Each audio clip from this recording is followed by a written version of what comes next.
Hi everyone, ako si Nico de los Santos, isa po akong aktor. At gumanap ako na Chekwa sa miniseries na Amo na pinapalabas sa Netflix.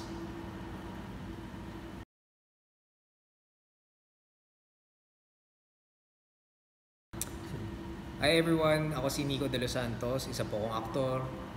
At gumanap ako na Chekwa sa miniseries na Amo na pinapalabas sa Netflix. Una pa lang ganda nun ganda ng graphics.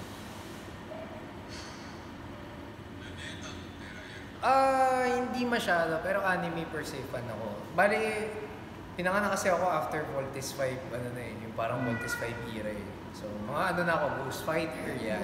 Pero napanood ko yung Voltes 5 na cartoons.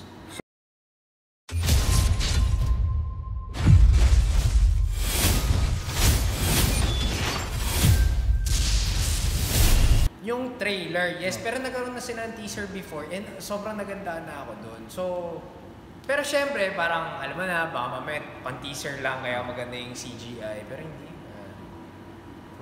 Kung ganun nakadami yung CGI na pinakita niya sa trailer, yun na yun. And ang ganda kasi dyan is, ginawa muna nila, tinapos nila, pinaganda nila before nila ipalabas yan. So, which is good. Ang ganda!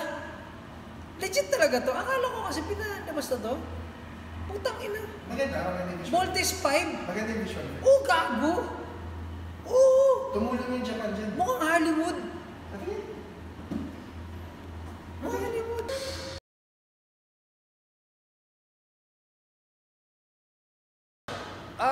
Hindi masyado, pero anime per se fan ako. Bali, pinanganak kasi ako after Voltes 5, yung parang Voltes 5 era eh. So, mga na ako, Ghost Fighter, yan. Pero napanood ko yung Voltes 5 na cartoons. So, first time mo napanood yung trailer na ginawa ng GMA? Yung trailer, yes, pero nagkaroon na sila ng teaser before and sobrang nagandaan na ako doon. So, pero syempre, parang alam mo na, baka mamaya pang-teaser lang kaya maganda yung CGI, pero hindi.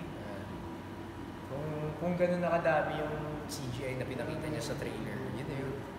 And ang ganda kasi dyan is, ginawa muna nila, tinapos nila, pinaganda nila before nila ipalabas yan. So, which is good kasi sa atin sa Philippines, kapag ginagawa, bukas papalabas na yung teleserye, yung series.